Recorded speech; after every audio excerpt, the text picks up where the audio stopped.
Look around you. So much of our modern world is new. New ideas, new buildings, new narratives. And that's great. Change is necessary for progress. The whole world gets it. So how is it possible that despite all this progress, we still learn in the exact same way our grandparents did? Our education is evolving so slowly. But why? What if your education could evolve and improve as quickly as the world around us does? What if your education was designed to help you discover who you really are? If students were created like co-creators instead of just products? If there was a space meant to build connections between teachers and students? A place where safe space doesn't mean you'll be shielded by censorship.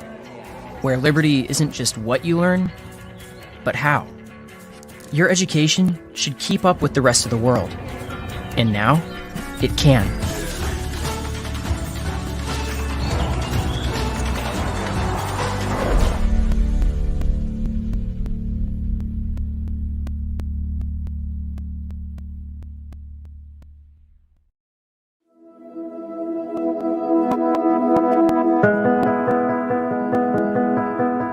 Mario Vargas Llosa es intelectual comprometido de lleno con el ideal de la libertad.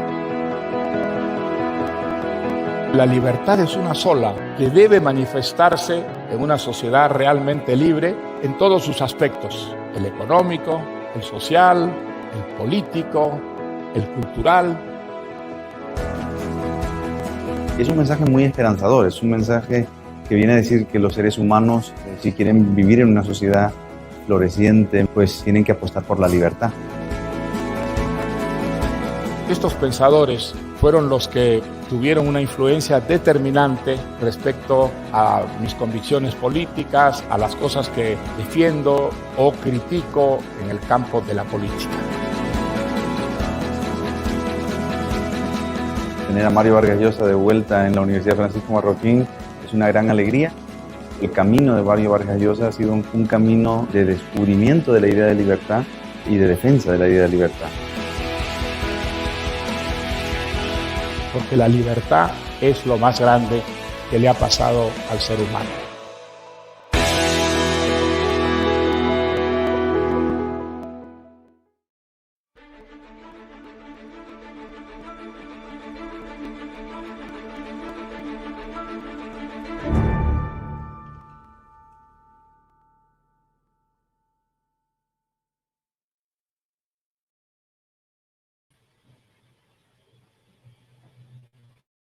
Bienvenidos a la 11ª UFM Talk organizada por Doctorado.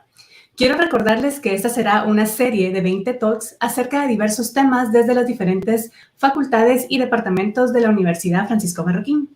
Mi nombre es Andrea Pineda, soy historiadora del arte por la Universidad Francisco Marroquín y tengo una maestría en patrimonio por la Universidad del Valle de Guatemala. También soy representante del ICOM Guatemala y laboro como investigadora de arte del siglo XIX. También nos acompaña el doctor Alberto Garín. Él es licenciado en Historia del Arte y Arqueología por la Universidad de París I, Panteón La Sorbona, y doctor en Arquitectura por la Universidad Europea de Madrid. Sus investigaciones más recientes versan sobre la historia de Guatemala en el siglo XVI y actualmente dirige el programa de doctorado de la Universidad Francisco Marroquín. Bueno, buen día a todos. A todas las personas que están conectadas por Facebook Live o YouTube, gracias por escucharnos y gracias a la Universidad Francisco Marroquín por crear estos encuentros de debate. El tema que nos expondrá el doctor Alberto nos invitará a reflexionar en esa compleja relación entre un discurso y una realidad, ya que al revisar la historiografía de nuestro pasado, es habitual que nos encontremos con algunos conceptos que no sean realidades universales, que se puedan replicar en varios momentos de la historia. Y eso se debe a que son construcciones culturales con una historicidad propia. ¿A qué me refiero con esto? Bueno, pues porque el término colonialismo lleva implícito un sometimiento por parte de una cultura dominante a una dominada, y que abarca los aspectos económicos, sociales, culturales y principalmente políticos. Y al analizar el pasado de la Capitanía General de Guatemala, es conveniente cuestionarnos ¿hasta qué punto el término colonia se puede adaptar a nuestra historia? Bueno, yo aquí haré un poco de trampa, ya que traeré este tema a mi campo de estudio, que es el arte. Y si el término escultura colonial se refiere a las obras de arte en 3 dimensiones de una cultura importada que no corresponde con la realidad ni se vincula con la sociedad en que se produce, ¿qué sucede con la escultura de la capitanía durante los 3 siglos de presencia española? ¿Se le puede aplicar también el término colonial? Sinceramente creo que no, ya que la escultura realizada en estas tierras, a pesar de tener todas las normas establecidas por el Concilio de Trento, la escuela guatemalteca logra un prestigio al contener todos los matices de esta tierra. Esos matices se traducen a formas y materiales que reflejan y sí logran vincularse con la sociedad guatemalteca, ya que no hay un arte que represente de mejor forma la devoción de los guatemaltecos que la escultura. Ahora bien, dejo con ustedes al doctor Alberto Garín, quien expondrá de forma más detallada este tema. Les recuerdo que nos pueden hacer llegar sus preguntas y comentarios por las plataformas en que nos vean. Adelante, Alberto. Muy bien, muchas gracias, Andrea.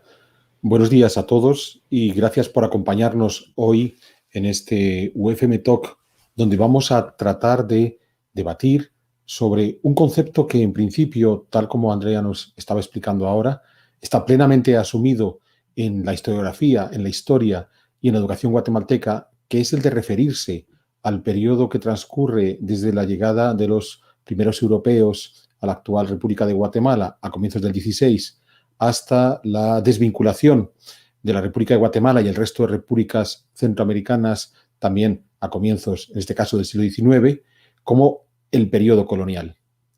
Y voy a hacerlo retomando una idea que Andrea acaba de explicarnos. Si ustedes vienen a visitar el Museo Popol Vuh, este maravilloso museo que tenemos dentro de nuestro campus de la Francisco Marroquín, es cierto que por lo general la mayor parte de los usuarios acuden a conocer esa colección fantástica de mundo precolombino, pero al terminar el recorrido nos encontramos con salas de arte del siglo XVI, XVII y sobre todo XVIII, y hay una maravillosa escultura en plata de un arcángel Miguel que es realmente increíble. Increíble como podría ser otra escultura, también en plata, también del arcángel, que podemos encontrar en Casa Santo Domingo, en la antigua, en el Museo de Platería de Casa Santo Domingo. Pues bien, si ustedes miran esas esculturas de plata, son excepcionales. No son esculturas de segundo orden. Los plateros que las hicieron no eran unos pobres aprendices que palidecían al lado de artistas que trabajaran la plata en Europa, en España, en Italia o en Francia. Pero voy más lejos. Si tuviéramos la suerte de poder adquirir una escultura como esos arcángeles en un mercado de antigüedades, en una subasta en Nueva York o en París, y por supuesto tuviéramos la capacidad económica para comprar una obra de arte como esa, ¿saben ustedes cómo haría el subastador neoyorquino o parisino para definir esa escultura? La llamaría escultura guatemalteca. Diría, estamos ante una escultura guatemalteca del siglo XVIII, plata. No diría colonial. Porque un neoyorquino o un parisino vinculado al mundo de la historia del arte saben que si hay algo que es eminentemente propio de nuestro país, de Guatemala, es ese tipo de escultura. ¿Saben cómo llamarían la mayor parte de ustedes a esa escultura? Colonial. Y claro, al hacer esa utilización del término, lo que está mostrando es una cierta descenso de la valoración de esa escultura. Porque al final, cuando hablamos de colonial, estamos hablando de dos conceptos muy bien definidos. La supeditación a una metrópoli. La colonia es una entidad política que pierde derechos respecto a otra entidad política que es la metrópoli. Y en esa perder derechos implica, por ejemplo, que el arte que se haga en la colonia tiene que ser subsidiario, tiene que estar a remolque de lo que se haga en la metrópoli, pero aún peor, no solamente está a remolque, sino es de una calidad inferior. Y esos dos arcángeles en plata que les acabo de contar y que ustedes pueden ir a visitar sin dificultad, sobre todo cuando salgamos de este confinamiento en el que nos tiene metido la COVID-19, vayan a verlos. Son excepcionales. Son excepcionales. Y después acudan a museos de escultura del siglo XVIII, de países europeos, y traten de buscar esculturas en plata de ese nivel de calidad. las van a encontrar del mismo nivel. ¿Mejores? No. Y entonces, ¿por qué nos seguimos empecinando en hablar de escultura colonial, de arte colonial? ¿Por qué nos empecinamos en que el museo que tenemos en la antigua Guatemala, donde se albergan una gran cantidad de obras de los siglos XVI, XVII y XVIII, es el Museo de Arte Colonial? ¿Por qué nos, entre comillas, insultamos a nuestro propio pasado al rechazar la calidad de todas esas obras? De nuevo, recordemos que cuando estamos hablando de colonia, estamos hablando de un territorio dominado por una potencia extranjera y con leyes especiales que marcan esa supeditación. Entonces, en todos los ámbitos, y Andrea lo recordaba hace un momento, en el político, en el económico, en el social, en el cultural, la colonia está bajo el dominio de la metrópoli. Pero es que esa no era la realidad de Guatemala entre los comienzos del siglo XVI y los comienzos del siglo XIX. No era la realidad de Guatemala, ni la realidad de México, ni la de Honduras, ni la de Nicaragua, ni la de ningún territorio de Hispanoamérica. No había colonias españolas en el siglo XVI, XVII y XVIII en América. En esos 3 siglos, España era un territorio que comenzaba en las Filipinas y terminaba en Nápoles, que comenzaba en California y terminaba en Tierra de Fuego. Y todo ese territorio, en su totalidad, se llamaba España.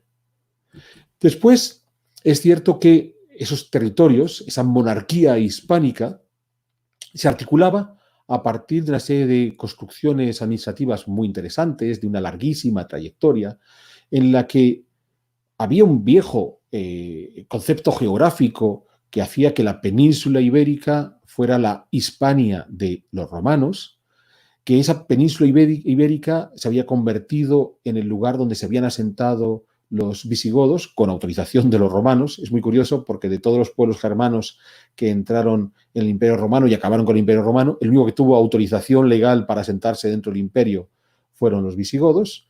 Pues los visigodos se habían quedado en la península ibérica, habían establecido una monarquía sobre esa península ibérica, no fue inmediato, tuvieron que andar conquistando a otros pueblos germanos o incluso a los romanos de Oriente, a los bizantinos, bien.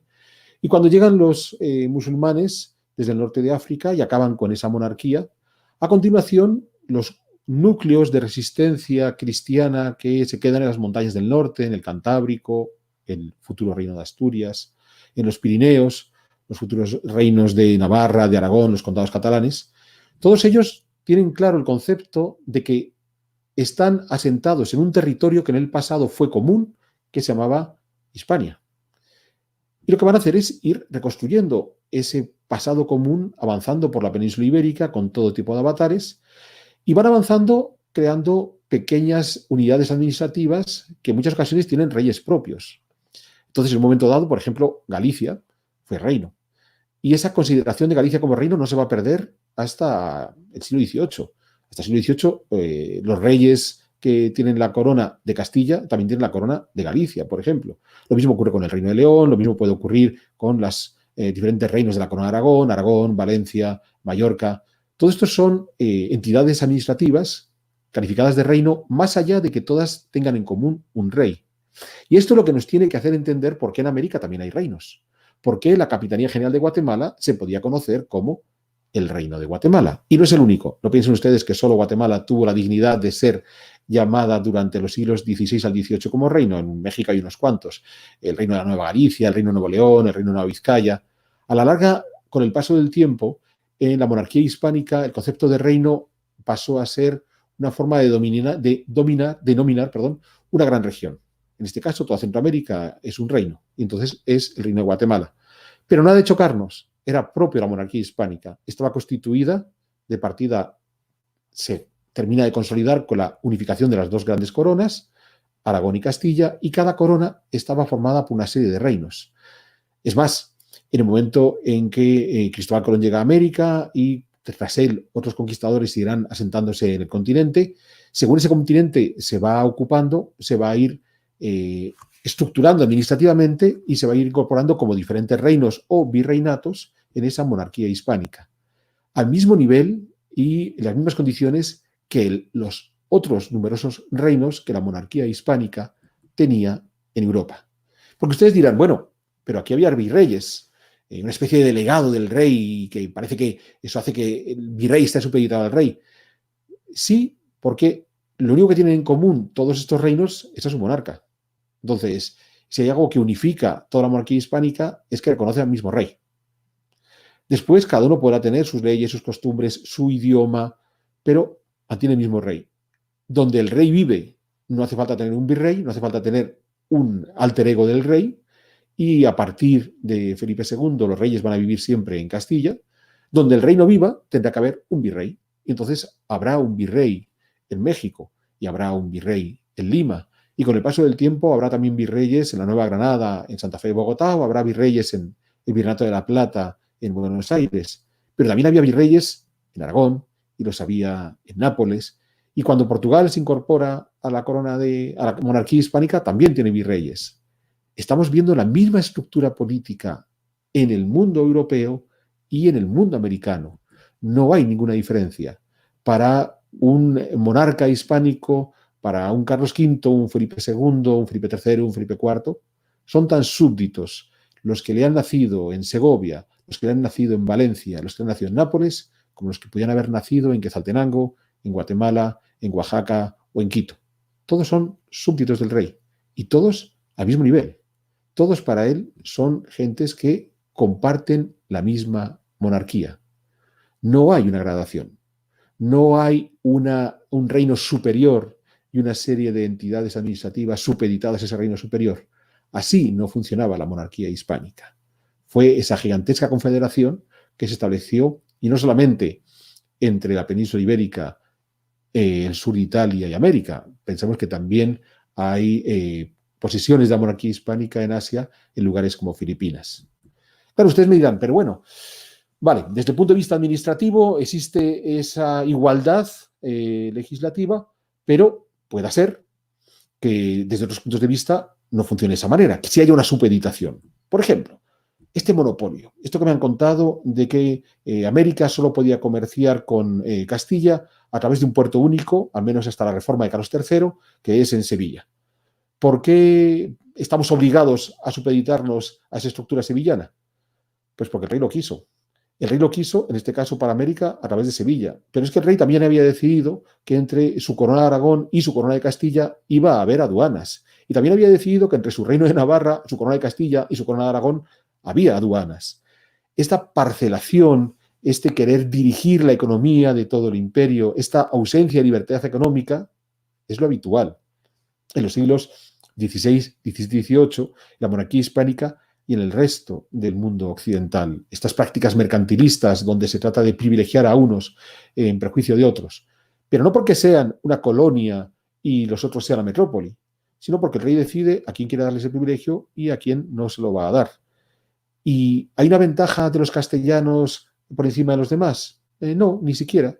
Porque cuando estamos hablando de ese monopolio en Sevilla, si bien es cierto que cara a público la mayor parte de los representantes eran sevillanos, detrás de ellos podía haber banqueros genoveses, podía haber banqueros alemanes, de la corona de Aragón, bien.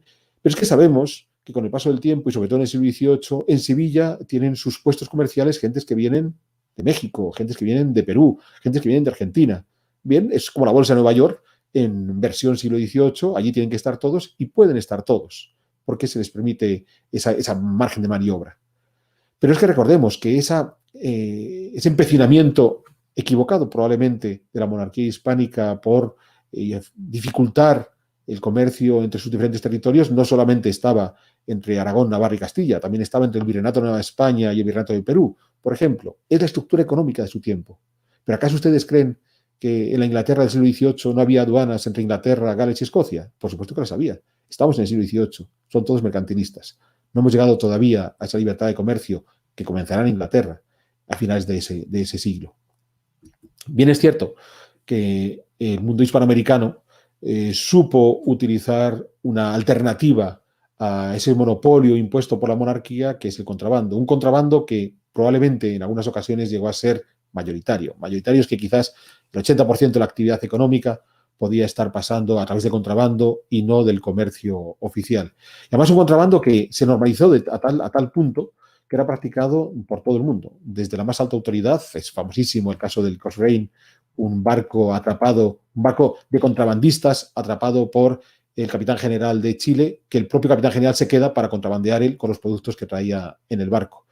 Hasta, ya digo, el más humilde se dedican a este tipo de actividad. Claro, usted va a decir, bueno, de este pasado turbulento es donde vienen las prácticas corruptas que hoy dominan en Hispanoamérica, así que algo de culpa tuvo el monopolio de la monarquía hispánica.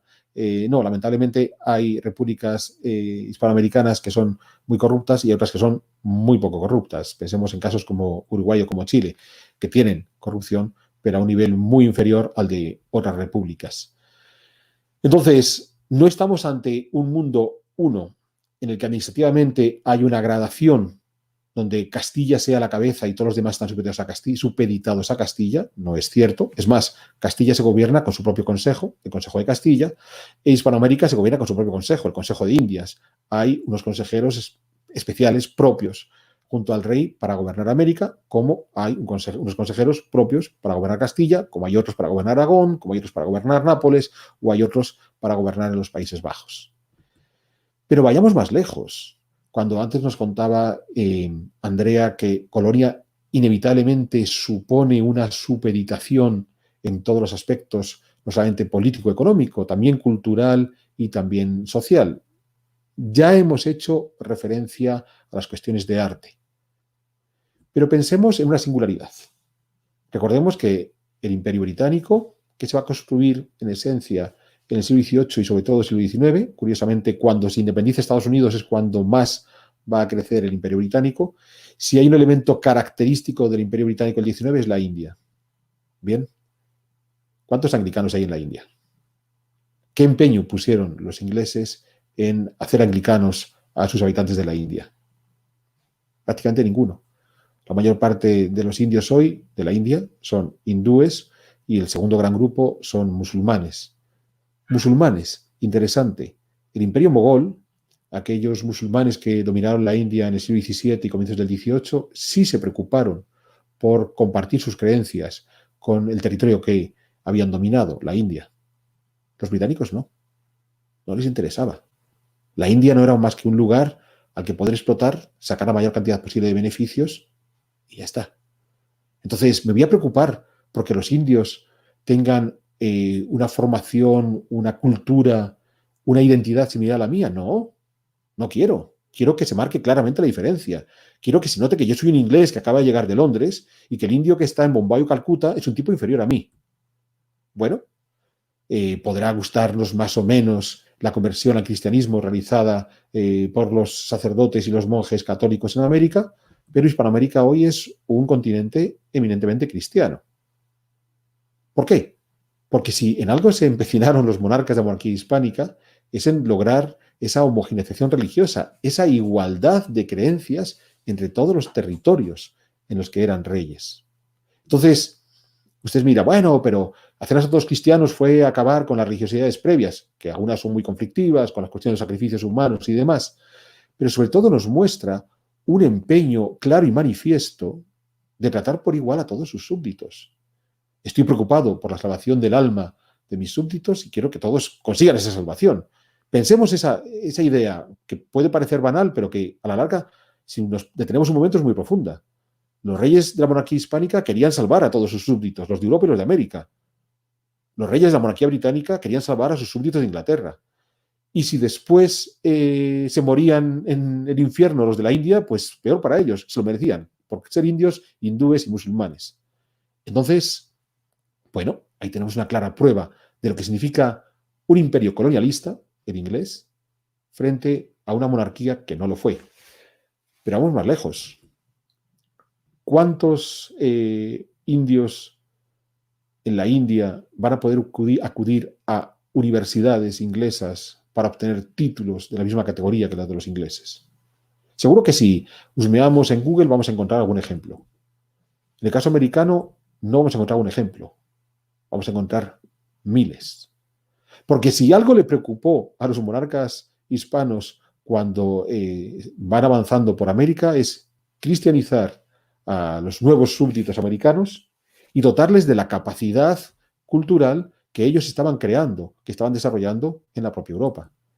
y llenan América de universidades.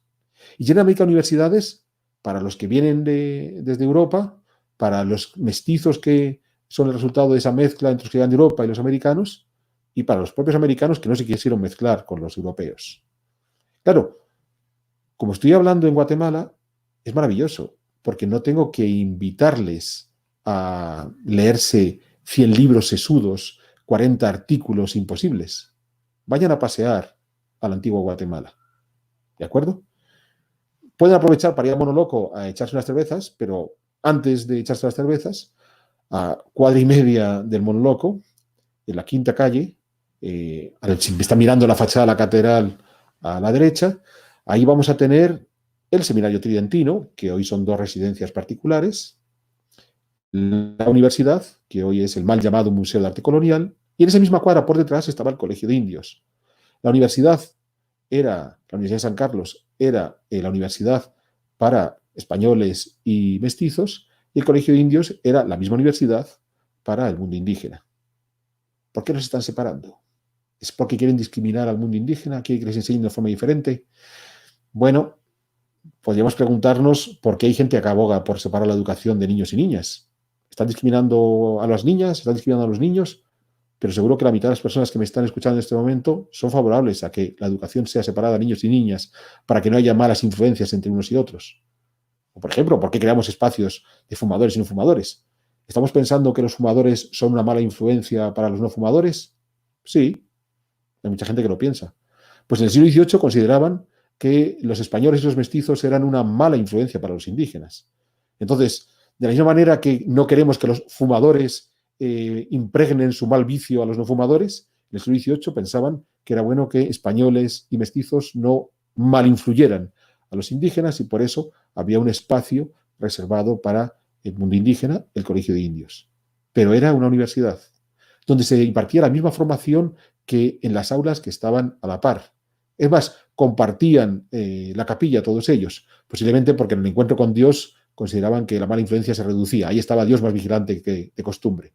Entonces, no estamos ante un mundo que margina, ya no solamente a los mestizos, a los que incorpora automáticamente al mundo hispano, sino a aquellos que pueden quedar en una posición más marginal, que es la del mundo indígena, pueden acudir a la universidad, pueden obtener títulos universitarios. Y eso no ocurría en el Imperio Inglés, por ejemplo. Bien, e insisto, no les tengo que pedir que me lean un montón de libros, solo que paseen por Guatemala, que se den la vuelta entre la quinta calle, tercera avenida, cuarta avenida, sexta calle, vean toda esa cuadra y verán esas 3 universidades. 3 universidades. El Seminario Tridentino, para los que seguían la vida religiosa, la Universidad para españoles y mestizos y el Colegio de Indios para el mundo indígena. ¿Cuántas ciudades de Estados Unidos conocen ustedes para 1760-65 con 3 universidades en el centro de la ciudad? Ninguna. Hagan el ejercicio en Google de buscarlo. No las había. ¿Y cuántas ciudades en la India del Imperio Inglés conocen que tengan 3 universidades en el centro de la ciudad? Ninguna. Por supuesto que los ingleses, claro que querían tener un imperio colonial. Por supuesto que los ingleses querían imponer, querían supeditar sus colonias a Inglaterra. Pero la monarquía hispánica no. Los monarcas hispanos consideraban que todo el imperio era común. Todos sus súbditos tenían las mismas obligaciones y los mismos derechos. Entonces, ¿por qué hablamos de una Guatemala colonial? ¿Por qué hablamos de arte colonial? ¿Por qué hablamos de mundo colonial? Bien es cierto y he de reconocer que hay un monarca que en algunos documentos oficiales que me he molestado en buscar sí llamó a América colonias y fue Carlos III. Este tipo, porque tanta gente tiene simpatías, parece buena persona, no era muy guapo, pero se vestía bien, le fue fiel a su mujer, incluso cuando se queda viudo no se casa por segunda vez, arregla Madrid, pone la Puerta de Alcalá, que todos conocemos. Entonces es un tipo que nos cae simpaticón, pues bueno, viene de una formación muy singular, hijo de la Farnesio, la segunda esposa de Felipe V, una mujer muy ambiciosa, que le mete ese empeño de la ambición absoluta a su hijo Carlos, que como no va a ser rey en la monarquía hispánica, porque los hijos de la primera esposa de Felipe V son los que van a heredar la corona, pues le busca un reino y arma un zabitoste en Europa para conseguir que su nene tenga un reino que en este caso va a ser Nápoles. Entonces, él llega a Nápoles como un rey extranjero, cuando vuelve a España todavía está desasimilado, no lo tiene muy claro. Él sí que en algún documento oficial habla de América como las colonias. Por supuesto, sus ministros le enmendaron la plana. Majestad, no son colonias. Son otras de sus provincias, igual que la Corona de Aragón, igual que el Reino de Galicia, igual que el Reino de León. Entonces, Majestad, no meta la pata, no son colonias. Y salvo ese pequeño momento de error, nunca en la documentación aparecerá ese concepto de colonia. Entonces, ¿cuándo surge? Surge cuando hay que justificar la independencia porque tenemos que decidir que América tiene que separarse de la parte europea de la monarquía hispánica, y entonces hay que inventarse toda una serie de agravios de las razones por las cuales era necesario separarse de la parte europea. Lo más curioso está en que todos esos agravios van a ser forjados por los próceres de la independencia, que da igual que estemos en la Nueva España, en Centroamérica, en el Perú o en el Río de la Plata, mayoritariamente son criollos o directamente españoles llegados de la península ibérica a América. Y esto es muy llamativo. Recuerden ustedes que si Cortés conquistó México fue porque los tlacastecas, Cortés que iba con 500 bravos, tuvo la suerte de contar con varios miles de bravos tlacastecas para acabar con los aztecas. O que si Alvarado conquistó Guatemala es que a sus pocos cientos de castellanos que venían con él se unieron unos cuantos miles de caciqueles.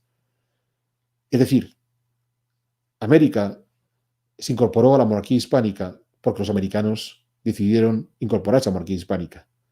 América se independizó de la monarquía hispánica porque los americanos de origen europeo decidieron separarse de Europa. Si lo simplificara mucho, América la conquistaron los americanos y América la independizaron los españoles, que son todos estos criollos. Claro, ellos tienen un problema. A ver cómo justifican que ellos, que son los que tienen vínculos más fuertes con el mundo europeo, tienen que romper con ese mundo europeo. Se inventan todos esos agravios coloniales. Pero incluso con esos agravios coloniales, en el mero momento de la independencia, cuando Napoleón ha invadido la península ibérica, cuando ha obligado a abdicar a Fernando VII en una cosa muy enredada, al final terminando la corona en la cabeza de José Bonaparte, el hermano de Napoleón, cuando entonces se subleva toda la monarquía hispánica en Europa y en América, para resolver el problema de la ausencia del rey, porque el rey legítimo que ellos consideraban que era ese rey legítimo, Fernando VII, se encuentra en principio prisionero, para nada, andaba jugando felizmente al billar, es lo que estuvo haciendo durante los 4 o 5 años que duró la guerra de independencia contra Napoleón. Pues bueno, para ver qué hacemos ante la ausencia del rey legítimo, se convocan unas cortes donde se van a reunir diputados de todos los territorios de la monarquía hispánica.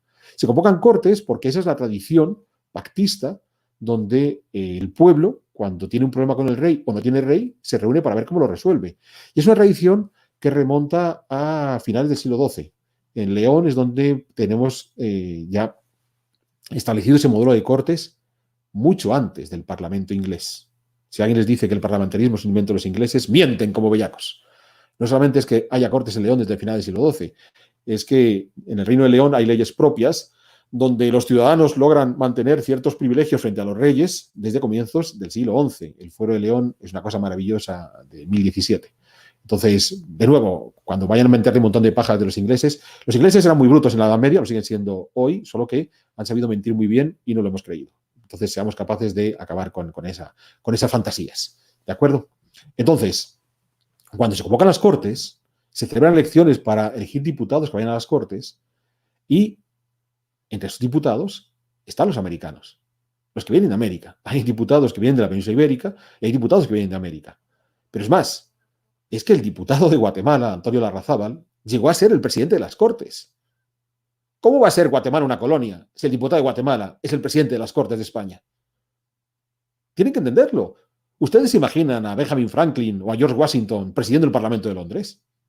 ¿Ustedes creen que los ingleses habrían permitido a Franklin presidir el Parlamento de Londres? Por supuesto que no. Estos tipos viven allí en las colonias. Están medio salvajes. ¿Qué es lo que pensaban la gente de Inglaterra? Pero aquí no. En las Cortes de Cádiz, el presidente de las Cortes era un guatemalteco. Era un tipo que había nacido en la actual República de Guatemala. Entonces, ¿qué colonia? ¿De qué estamos hablando? Por supuesto, a continuación hubo que reescribir la historia positivista en el siglo XIX, surge el modelo del imperio colonial por antonomasia, que es el de Inglaterra, y en ese momento es cuando el modelo inglés, los historiadores tratan de aplicarlo a todos los grandes estados del pasado. Y entonces es cuando vamos a conseguir que parezca que España tiene un imperio colonial como el inglés, o los romanos, o los mongoles. Y no, hay muchos matices a la hora de construir estas entidades supraestatales. Y el más importante es que en el caso de la monarquía hispánica no fue una colonia. Y voy a ir cerrando ya, bien, haciendo una reflexión. A pesar de que yo tengo pasaporte guatemalteco desde hace un montón de años y me siento muy orgulloso de ello, seguro que la mayor parte de ustedes, por mi acento, habrán visto que mi origen es español. Bien. Y me dirán, claro, este tipo está contando todo lo que está contando porque como es de origen español, quiere defender a los suyos. ¿Qué podemos esperar de un nieto de Alvarado? Sí, de un nieto de Alvarado. Pues bueno, les recuerdo algo muy interesante. Yo no soy un nieto de Alvarado. Porque Pedro Alvarado se fue a Guatemala, se unió a Americanas en Guatemala, ahí tenemos a la Xicontecal, tuvo hijos en Guatemala, sus hijos se quedaron en Guatemala, y entonces los nietos de Alvarado son los guatemaltecos de hoy. Así que todos ustedes que me estén escuchando, que hayan nacido en Guatemala, sean hijos, nietos, bisnietos, tataranietos de guatemaltecos, ustedes son los nietos de Alvarado. De modo que si en algún momento es posible que ustedes tengan que renegar del pasado del siglo XVI al XVIII, considerando que fue una cosa oscura, terrible, colonial, todo ese tipo de pajas que se han metido en la historiografía de origen anglosajón, ojo, que están criticando a su abuelo. Están criticando a su abuelo, no al mío. Bien. Entonces, ¿qué hacemos con el término colonial? Pues lo sacamos de nuestra cabeza, lo extirpamos, aborrecemos de él. ¿Y cómo podríamos denominar esas esculturas del arcángel en plata con las que había comenzado yo esta exposición? Pues con el término que mejor las define, las esculturas guatemaltecas durante la monarquía hispánica, es decir, el arte hispano-guatemalteco. Y quien dice arte puede decir todo lo demás. ¿Cómo podemos hablar del periodo de historia de Guatemala entre el siglo XVI y el siglo XVIII? Pues el periodo hispano-guatemalteco. Y ahí estarían ustedes utilizando el término correcto para referirse a ese periodo. Y hasta aquí lo que quería compartir con ustedes hoy. Espero haberles provocado cierta inquietud.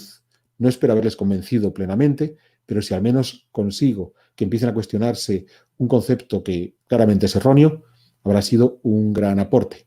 Así que creo que ahora ya vamos a pasar a las preguntas. Es correcto, Alberto. Te agradecemos por estas reflexiones y por animarnos a revisar constantemente nuestro pasado.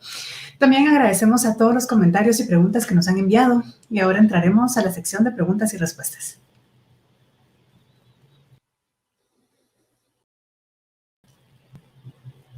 Muy bien. Iniciamos. Dice, ¿necesita Guatemala, o al menos los contenidos educativos sobre Guatemala, un revisionismo histórico? ¿Qué piensas, Alberto? O sea, revisionismo histórico no, lo que necesitas es escribir una historia correcta. Cuando utilizamos el concepto revisionismo es porque ponemos en duda la historia del pasado. Y aquí lo que tenemos el problema es que no conocemos bien la historia de nuestro pasado. Entonces, no hay que revisar la historia de Guatemala, hay que entender cuál es la historia de Guatemala. Muy bien, gracias. También tenemos otra pregunta. La anterior era de Facebook, ahora alguien de YouTube pregunta, ¿cuál era la condición de los habitantes originarios de América, es decir, indígenas, respecto al rey? ¿También eran considerados súbditos al mismo nivel que los nacidos en España o sus hijos y descendientes? Bien, esto es una cosa muy curiosa porque sabemos, y además ahora está muy de moda con el problema de las estatuas en Estados Unidos, sabemos que desde que llegan los europeos a América, en los tiempos de los Reyes Católicos, Isabel la Católica ya exige que las gentes que están encontrándose en América son sus súbditos al mismo nivel que los castellanos, que por tanto tienen que ser cristianizados, que es lo que ella quería hacer con sus castellanos. Recordemos que a los que no cristianizaba los sacaba de allí, como judíos y musulmanes, y no pueden ser esclavos. A pesar de todo, aprovechando que estamos en territorio de guerra, pues va a haber movimientos por parte de los europeos para subyugar a los indígenas americanos. Están las leyes de Burgos, de Fernando el Católico, ya muerta Isabel, y sobre todo las leyes nuevas de Carlos V, del emperador, que recuerdan repetidas veces que el mundo indígena americano son súbditos del rey, al mismo nivel que el resto de los súbditos del rey, y por tanto hay que respetarles. A partir de las leyes nuevas va a disminuir de forma brutal la esclavitud. Bien es cierto que, y sobre todo ahí el papel de Fray Bartolomé de las Casas es muy interesante. Esto es muy curioso. Fray Bartolomé de las Casas, el gran defensor del mundo indígena hispanoamericano, era un señor que estuvo en Guatemala y que toda su teoría se construye a partir de Guatemala. Uno no entiende la importancia de la Guatemala del 16 hasta que se acuerda que todo lo que sabemos de Fray Bartolomé tiene que ver con ese mundo en Guatemala. Entonces, a partir de ahí, se les va a, de alguna forma, preservar el mundo indígena en territorios relativamente ajenos al mundo criollo o al mundo mestizo, bien con cierta legislación propia, que son estas alcaldías indígenas que van a perdurar hasta la Revolución Liberal. Toda esta construcción, digamos, exclusiva del mundo indígena no es extraño a la monarquía hispánica. La monarquía hispánica tenía otro montón de singularidades por toda la monarquía. Entonces no es algo decir, bueno, claro, es que todos los súbditos de la monarquía hispánica en Nápoles, en Flandes, en Castilla y los criollos de Guatemala tienen una ley y solo han marginado a los indígenas guatemaltecos con otra ley. No, si uno era súbdito en Vizcaya tenía una ley diferente que si era súbdito en Santander. O sea, no solamente estoy diciendo Castilla y Aragón, estoy diciendo provincias dentro de Castilla tenían leyes propias, como los indígenas en América tenían leyes propias. Sería totalmente un error decir de que Cristóbal Colón era racista y todo esto, ¿verdad? Esclavizador, bueno, como le dicen ahora. El concepto de racismo es complejo porque es un concepto racismo como categoría cultural, porque como categoría biológica no existe entre los seres humanos. Ustedes saben que la raza es un concepto biológico donde dentro de una misma especie hay una parte de la especie que no se puede reproducir con la otra. Y el ejemplo es fácil. Si pensamos en los perros, un gran danés no se puede reproducir con un chihuahua. O sea, es físicamente imposible porque uno destrozaría al otro. Entonces, ahí tenemos ejemplos de razas biológicas. Como concepto cultural es un invento del siglo XIX. Antes de eso no existe un constructo intelectual que considere que una persona con ciertos rasgos físicos tiene unas características que le imposibilitan para ciertas actividades. ¿Vale?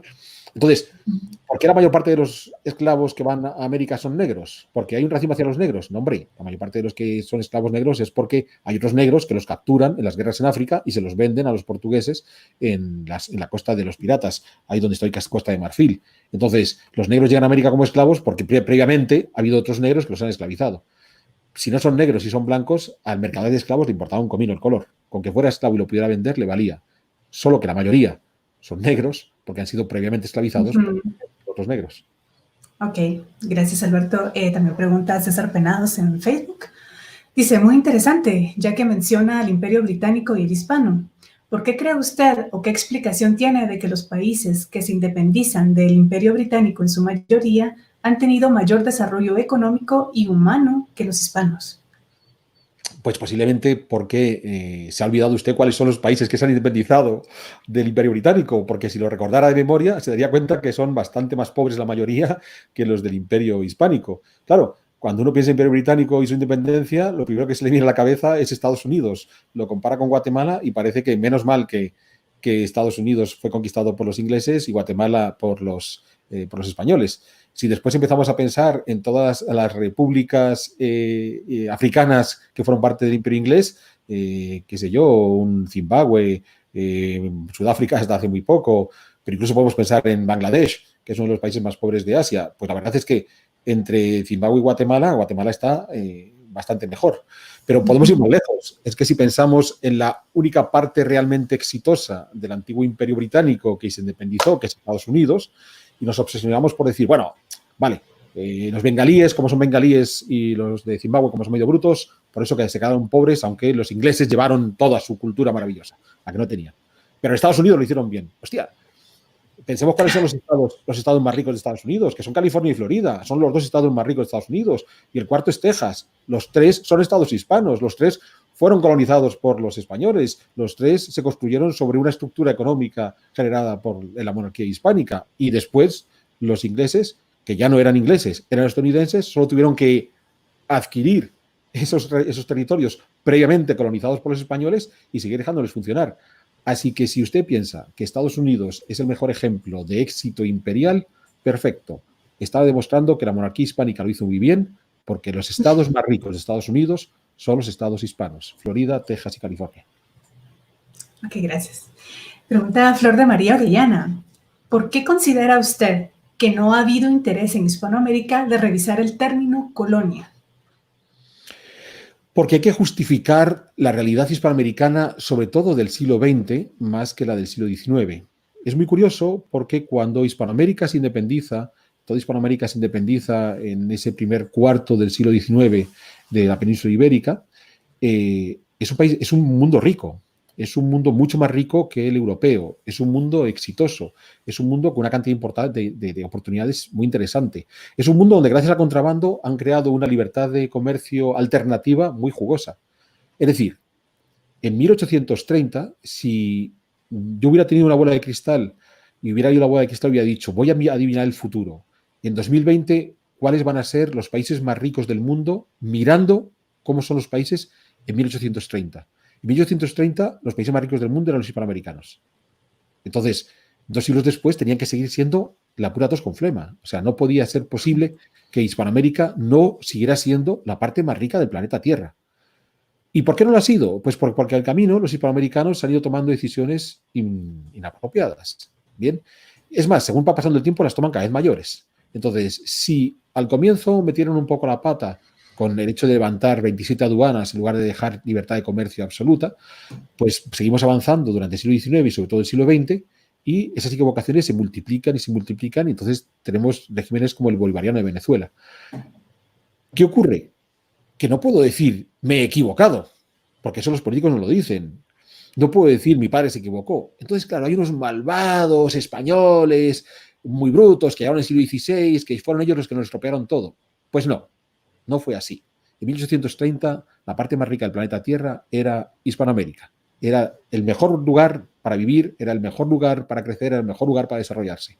Como después lo hicieron mal, pues habrá que buscarle la culpa a uno que no sea yo, y entonces me invento el mundo colonial, digo que la colonia tiene la culpa de todo, y con eso asunto resuelto. Y esto no es una mera discusión académica, es un problema muy serio. Mientras los hispanoamericanos no tomen conciencia de dónde estaban y dónde están ahora, y que por el camino se han equivocado numerosas veces, no van a salir adelante. Ok, gracias. También pregunta Fernando Santos, ¿existe o quedan los registros de las clases de las universidades hispanas? Y si sí existen, ¿en dónde se pueden encontrar? Sí, hombre. Para el caso de la Universidad de San Carlos es simpático. Hay libros que estoy pensando, lo tengo en una librera que tengo frente a mí, tendría que buscar la referencia, pero nos puede compartir su correo y se lo mandamos. A niveles de detalle muy, muy simpático. Recuerdo cuando se establece la universidad con ese título, porque en realidad estudios superiores ya había antes del reinado de Carlos II, que es cuando oficialmente se funda la Universidad de San Carlos. O sea, desde que nuestro Francisco Marroquín, deja un legado para abrir un colegio mayor, que luego el Colegio Santo Tomás y demás, y hay estudios superiores. Solo que en América os obsesionáis con el término universidad. Es como si dijéramos, la Universidad de Salamanca solo es universidad desde que se llama universidad. Pues la jodimos, porque entonces le quitamos 4 siglos de historia. O sea, la Universidad de Salamanca cuando se creó no se llamaba universidad, se llamaba estudio general. Entonces, en esa documentación llegas a grados de detalle muy divertidos, no solamente de las clases que se impartían, sino cuando se instala la Facultad de Medicina en Santiago de Guatemala, hoy la Antigua, hay un médico muy reputado en la Antigua, que ha sido el maestro de todos los otros médicos, que le invitan para que sea catedrático. Bien, entonces al hombre le dicen, venga, usted pase el examen, bueno, ya sabemos que usted es el mejor, todos somos discípulos suyos, y entonces lo va a tener muy fácil. Y el hombre se pone tan nervioso que se pone a vomitar en el examen, y entonces tienen que cancelar el examen. Bien, y le dicen, bueno, tranquilice usted se tranquiliza, relájese, regresa dentro de unos días, le hacemos el examen y ya está. Volvió días después, se volvió a poner tan nervioso que volvió a vomitar, se puso muy enfermo y decidió dejar de presentarse al examen porque dijo, yo no voy a ser catedrático y me voy a morir. Entonces, sí, tenemos detalles de la historia, de las clases, de la gente que acudía a las clases, quiénes eran los grupos, cuáles eran las titulaciones, muy amplias. Ok, gracias. De Guatemala, del resto de universidades de Hispanoamérica, ese tipo de historia de las universidades están muy bien documentadas. Muy bien, vieras que hay otra pregunta de Leonel Morales. Dice, ¿era igual la condición de los territorios españoles en África y Asia? ¿Existieron colonias españolas en algún lugar del mundo? Aquí sí que hay una realidad diferente. En el caso de Asia, que básicamente son las Filipinas, sí, las Filipinas tenían la misma categoría que el resto de la monarquía hispánica. En el caso de África hay dos elementos distintos, muy particulares. En el caso de Ceuta y Melilla, son ciudades que se incorporan en el caso de Melilla, primero, se incorpora a la corona de Castilla muy temprano. Melilla forma parte de Castilla antes, por ejemplo, que Navarra. Bien. O Melilla forma parte de la monarquía hispánica antes que Navarra entrara en la monarquía hispánica, por ejemplo. O sea, Melilla es una ciudad hispana desde hace siglos y siglos. Ceuta, de partida, era portuguesa, pero cuando Portugal se separa de España, de la monarquía hispánica en 1648, los ceutíes votaron por quedarse en la monarquía hispánica, no quisieron irse con Portugal. Bien. Entonces, el caso de Ceuta y Melilla es muy particular. Son parte de la monarquía hispánica, Melilla desde finales del siglo XV y Ceuta desde mediados del siglo XVII. Después, ya a finales del siglo XIX y sobre todo a principios del XX, durante el reinado de Alfonso XIII, se llevó a cabo una ocupación militar del norte de Marruecos a partir de Ceuta y Melilla. Bien, el protectorado español, otro sector al sur de Marruecos, que es el Sáhara, la actual República Saharaui, y otros pequeños territorios, bien, Ifni, Río Muni y demás. Estos sí que fueron colonias, pero estamos hablando del reparto de África, de la Conferencia de Berlín de 1880, cuando los europeos toman Square y Cartabón y se dividen en África. Y ahí sí que, en ese caso, España, ya constituido como España, una monarquía hispánica, sí tuvo colonias en el norte de África. Pero es una realidad muy concreta de finales del XIX, principios del XX, y que sufrió un proceso de descolonización similar al del resto de África con las otras potencias europeas. Ok. Gracias, Alberto. Aquí hay dos preguntas que de hecho me parecen muy interesantes. Una de Leonel Morales, otra vez, y de Fernando Santos. Una pregunta, ¿cómo se elegían los representantes o diputados para las Cortes durante el siglo XVIII y XIX? ¿Y quiénes podían aspirar a esa representación? Y la otra pregunta dice, ¿cómo fueron las relaciones diplomáticas de Guatemala luego de la independencia? Bien, en el caso de elección a diputados, los diputados son representantes de ciudades, ¿de acuerdo? Y en las ciudades el poder de la ciudad lo tenía el cabildo. Los cabildos municipales eran todopoderosos en la monarquía hispánica desde la época medieval, ¿de acuerdo? Es más, hay un caso muy famoso que es cuando un grupo de ciudades, las llamadas comunidades de Castilla, se sublevaron contra Carlos V y se pusieron en armas y pelearon contra el emperador hasta que fueron derrotados en Villalar en 1521. Entonces, todo el poder reside sobre estas cabildos municipales. Es más, en muchos casos los capitanes generales o incluso los virreyes tenían que negociar mucho con los cabildos. Hay una novela preciosa de Paco Pérez de Antón, Los hijos del incienso y la pólvora, donde cuenta ese tipo de relaciones y donde muestra cómo el pobre capitán general, si no se avenía con el cabildo, lo tenía muy difícil para poder gobernar. Entonces los diputados eran elegidos dentro de las personas que configuraban ese cabildo. ¿Ese cabildo está abierto a todo el mundo? No. Sería como si dijéramos, hoy cualquiera puede ser concejal del ayuntamiento de la ciudad de Guatemala. Pues en principio sí, pero hay que tener cierta capacidad económica para lanzar una campaña electoral, ciertos conectes para que te coloquen en la primera lista, en los primeros puestos de la lista del partido. Entonces, si uno me dijera, no, es que la mayor parte de los pobres en el siglo XVIII no eran miembros del Cabildo Municipal de Santiago de Guatemala. Sí, claro, la mayor parte de los pobres de 2020 tampoco son miembros de la Municipalidad de Guatemala ni de la Municipalidad de Madrid. O sea, para ser político tienes que tener cierto sostén económico detrás que te impulse hasta ahí. Entonces, los diputados parten de los gobiernos municipales y ahí ya hubo una distribución. Es una cuestión compleja, hay que ir caso por caso, no es igual la provincia de Guatemala que la de El Salvador, que la de Nicaragua, no es igual Perú que México, porque con la desaparición con el supuesto apresamiento de Fernando VII y la instauración de las juntas de comunidades, cada cual tiene su perfil. Y en cuanto a las relaciones diplomáticas de Guatemala con España, pues no lo sé. Es un tema que no he estudiado a profundidad y lo que puedo contestar podría ser una mulada, entonces mejor prefiero no contestar. Sí. Muy bien, gracias, Alberto. Igual, aquí hay dos preguntas también me parecen muy interesantes, una de Javier Iván y otra de Josías Kik. Javier dice, la cronología utilizada en arqueología entre el periodo posclásico y republicano se usa el término colonial. ¿Deberíamos utilizar otro término para referirnos a ese periodo? Y si fuera así, ¿cuál sería el término más acertado? Él propone periodo monárquico. Y Josías dice, desvincular el concepto colonial en el arte significa que no hubo una imposición religiosa, económica y política en Guatemala. Bien, en el caso del término a utilizar, yo proponía el hispano-guatemalteco, ¿de acuerdo? Sobre todo porque eso facilitaría mucho la comprensión de quien lo esté leyendo. Estamos hablando de la Guatemala durante el tiempo hispano. Porque hablar del periodo monárquico tampoco es del todo correcto, puesto que hubo reyes en el mundo precolombino. Entonces, ¿por qué estos pobres reyes no van a tener derecho a tener su propio periodo monárquico? En cuanto a la imposición, pues claro, obviamente los conquistadores llegaron a América para, entre otras cosas, cristianizar a los americanos. ¿Nos parece bien, nos parece mal cristianizar a los americanos? Pues la gente del siglo XVI les parecía que era lo más apropiado. Bien, en el siglo XXI la mayor parte de los guatemaltecos son cristianos, católicos o de cualquiera de los grupos protestantes, pero son cristianos. Entonces, la pregunta, presidente, habría que dirigirla hacia todos los guatemaltecos que son cristianos, si les parece bien o mal haber encontrado la salvación a través de la fe cristiana. Entonces, si hay una imposición o no. ¿Hay una imposición económica y política por parte del conquistador? Hombre, acaban de llegar estos tipos que te han vencido en la batalla y, por tanto, han impuesto sus normas. Exactamente lo mismo que hacían los quichés con los caciqueles. Cuando los quichés derrotaban a los caciqueles, pues le imponían sus normas y por eso los caciqueles, en un primer momento, se aliaron con las tropas de Alvarado. Entonces, que un conquistador militar que te ha derrotado en el campo de batalla imponga su voluntad, ¿quién no lo hace? O sea, es que es un tipo de pregunta que no deja de ser un poco de perogrullo. Pues, por supuesto, todo conquistador militar, en cualquier momento de la historia, sea en el mundo precolombino, en el mundo hispanoamericano o en el mundo contemporáneo, inevitablemente, cuando vence la batalla, impone sus condiciones.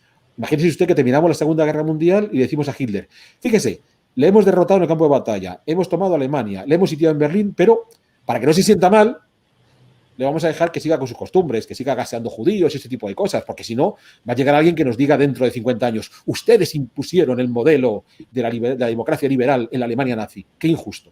Y me dirán, ¿es comparable la Alemania nazi gaseando judíos con los aztecas sacrificando a sus prisioneros de guerra?